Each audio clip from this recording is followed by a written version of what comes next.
I have a pretty good feeling that this video is going to fall upon deaf ears, and that's purely because of the size of my YouTube channel. But I feel like it's important for me to make this, no matter if this message gets out there or not. But I have a message for the team at Out of Spec, because there's been some stuff going around that they've mentioned on podcasts and various other shows and video clips and such, and it's in regards to Aptera. And in my personal opinion, I am sensing unfair coverage towards Aptera from Out of Spec. Sorry? Let's not waste an ounce of energy on this. They're giving rides in them right now. Right. And so they have been emailing us for years. Come film it. Come check it out. Blah, blah, blah, blah, blah. And we've been saying, no, not until you let us drive it, because it's vaporware. I am not discounting the work and the effort and the turmoil that the people have gone through. And I like the people there, because we're all into the same things, which is efficient mobility with this weird thing. Like, this is not saying I dislike the concept in any way whatsoever. What I can't figure out is how these people are completely brainwashed that 13 years of this BS and the last 5 years on this cycle is a reasonable thing to expect to come to market and work. In this video, I'm going to dive into why I believe their coverage in Aptera has been completely unfair. And what I mean by coverage in Aptera is lack of it. I just need to get this out there, because I'm detecting a lot of inconsistencies with how Out of Spec is viewing Aptera and what they feel in terms of should they make a video on them or should they not. So without further ado, let's dive in. So, if you're not familiar with what the Aptera is, it's pretty much this super weirdly designed vehicle. Not necessarily a bad thing, but it's weird. It stands out in the crowd. It has only 3 wheels, and the whole reason for this thing is purely focused on efficiency reasons. Aptera is aiming to make the single most efficient vehicle possible, trying to achieve an efficiency rating of 10 miles per kilowatt hour or more, which is kind of insane. They've also coated this thing in solar panels, so in theory, because of the efficiency and the amount of solar they've been able to cover this thing in theory, you can gain up to 40 miles of range per day, which is enough to cover the commute. And honestly, you should probably watch more Talos of EV if you want to learn more about the Aptera. He does much amazing coverage on this vehicle, better than what I could ever give you. Yeah, go check out Talos of EV. It's an amazing concept, and despite that, the vehicle technically doesn't work for my lifestyle, as its #1 disadvantage that is a deal breaker for me is the fact that it only seats 2 people, when I do often have more than 2 people in my car at a time. And so, yeah, it doesn't work for me, but it can work for so many people out there. And I have a lot of excitement for this product, and I can't wait for it to eventually come out. Out of Spec, on the other hand, I mean, they're claiming that they love the idea of this thing as well, but if I'm being honest, I'm not entirely sure if that's true or not, because a lot of people have asked them, why haven't you given Aptera any coverage? Why haven't you given them any coverage? Especially when this year at CES, Aptera did have a booth to showcase what's going on, and they offered rides and such. If I recall, here comes the first inconsistency. Kyle doesn't believe in reviewing concepts, which, okay, that's understandable, but yet he's very inconsistent when it comes to this, because take Scout Motors, for example. He hasn't even ridden in one. He's been inside of one, but there's no drives going on right now, and he claims he wants to drive the vehicle if he's going to make a video on it. Well, he's already shown inconsistency with this, like with Scout Motors. And this has also been the case in other cars, like the VinFast VFA. Remember when he said, oh, this car's going to be a total disaster. There's no way it's going to make it. And somehow he's trying to review the Fisker Ocean, which also is, in theory, a total disaster. The company's bankrupt at this point.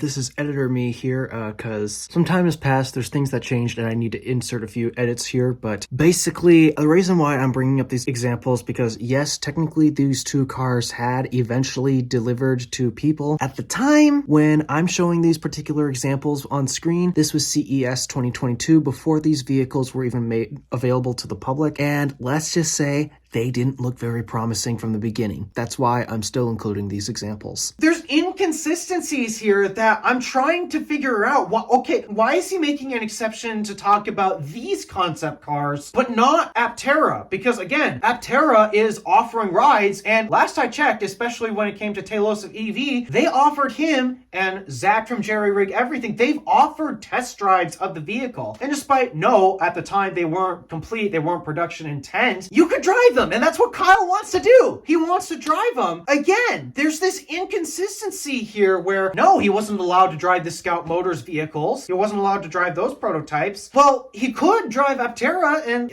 I guess he's been in contact with the CEO, but he's also done things like he's driven prototype Porsches. He's driven a prototype Porsche Taycan doing some testing and such, and yet he's filmed videos of that. There's another inconsistency that I'd like to point out. I didn't let this go on when I played the podcast clip that I inserted into this video because I don't want to piss too many people off. But the point is, a big section that I did cut out that technically is relevant to this video is Kyle in the past has claimed he doesn't review companies. He's not a company analyst. He just reviews cars. Except a lot of the reasons Kyle says he doesn't want to review this seems to be company reasons. But you're not a company man, Kyle. What's the deal? There's a lot of inconsistencies that I'm seeing here, and it's just not hitting me right. What is it about Aptera that he just doesn't want to make a video on? Because at least from what I can tell, a lot of his audience, including me, are a bunch of efficiency nuts. They always want to know what's the efficiency, what are the specs,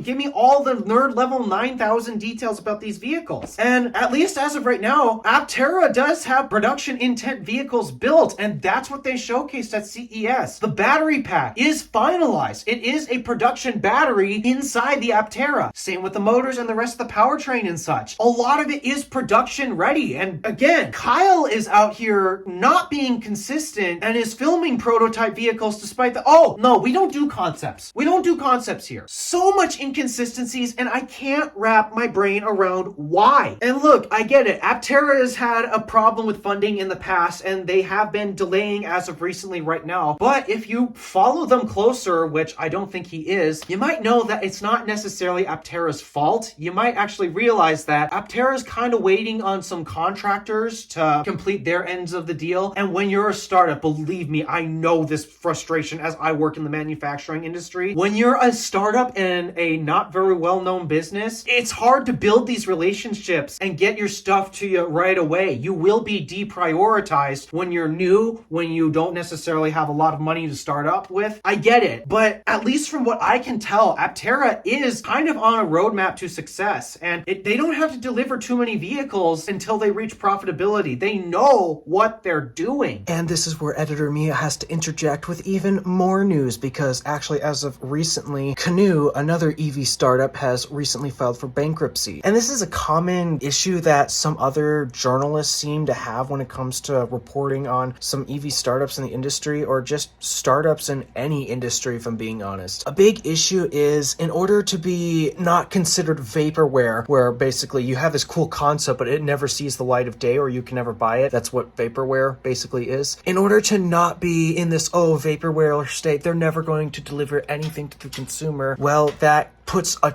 crap ton of pressure to get these companies to deliver the product. And unfortunately, this has actually been the downfall of a lot of EV startups, including Canoe, Lordstown, Fisker. There are issues where they kept rushing and trying to get the product out the door as fast as possible, so that way they wouldn't be considered vaporware anymore. And that is consistently what has been killing these EV startup brands. Something that Aptera has caught notice of. And as a result, yes, while they wish they could get this out as soon as possible, they're taking their time and making sure that when it comes out, it's done right, it's not rushed, because when you deliver a rushed product, things go downhill really quickly. You'll start having many customer complaints. All of your pre-orders will disappear, and then all of your funding goes away. It's a mess. Aptera has watched the messes that have unfolded with Fisker, Canoe, Lordstown, however long that laundry list of EV startups that have gone downhill is. They've been paying attention, and this is another reason why they're slow to entering the market. But for whatever reason, and I don't understand why, Kyle doesn't want to make a video of this. And he had every opportunity to when he was at CES. Last time I heard him when he spoke about this was on Batteries Included podcast, where he's describing, yes, I love the idea. I really do. But I don't think Aptera is going to make it. And according to a bunch of people who have reservations or are shareholders or whatever, I don't know if Aptera's stock is public, but I'm not a stocks guy, so I wouldn't know. But there's a lot of people who have helped fund the company. I have a feeling the reason why they answered Kyle's question in this way, Kyle asked them, do you think this is going to come out? And literally all of the investors said, I hope. I have a feeling it's because you gotta be realistic. There is a possibility that something can go horribly wrong and the project gets shut down. While I don't think that is likely, this is always a possibility with any company. And I think this is why they're saying, I hope it comes out. It's really just to cover their butts. And just to be clear, I have not invested a penny in this company. I have not given them a single dollar or a penny. And I have no intentions of buying this product at all. But I do have a passion for what Aptera is going for and its efficiency. And it really makes me upset that Kyle Connor from Out of Spec, and this isn't just Kyle, this is also many other people who don't follow Aptera as closely. It infuriates me that for some reason Aptera is not meeting the exceptions that Kyle has for, oh, let's review prototypes, let's take a look at concept cars and such. He says no concepts. He's broken this rule many times, guys. And I find it very unfair that Kyle is refusing to cover this car. And all of the reasons that he's put forth, they're just excuses. They really are. Again, I have a feeling this video is going to fall on deaf ears, but if this does make its way to Out of Spec, give me a real reason. Why aren't you reviewing this car? And if you're not going to review it, why aren't you at least showcasing it? Because you've showcased Scout, you've showcased VinFast, Fisker Ocean. The Honda products are still not out yet, and okay, their production intent. You showcased those. Why haven't you showcased Aptera? Why do they not fall in your rubric of, okay, no, we don't review concepts, but we'll make an exception for this? I'm sensing very unfair treatment here. I'm sorry, I have to say it. So why haven't you done it? Give me an actual good reason and not just an excuse. Every reason that you come up to say why you haven't filmed a video about the Aptera, none of your excuses have been consistent with how you've justified filming other concepts. So, sorry to be harsh. I don't like being this harsh, and I do love watching your content, but someone's got to say it. I have nothing else to say. Feel free to respond to this if you want to, Out of Spec, and if you don't want to and just ignore me, well, you have that option as well. But I need to get this in your heads, because this actually is very infuriating to me. And again, I haven't invested an ounce in this company, and I have no intentions of buying this product, but I do see it is unfair as of how you are treating Aptera when it comes to media coverage right now. And at this point, I'm just rambling. So, thank you for watching. Do me a favor and interact with the stuff below. My name is DeWolf, Random Alpha, signing out.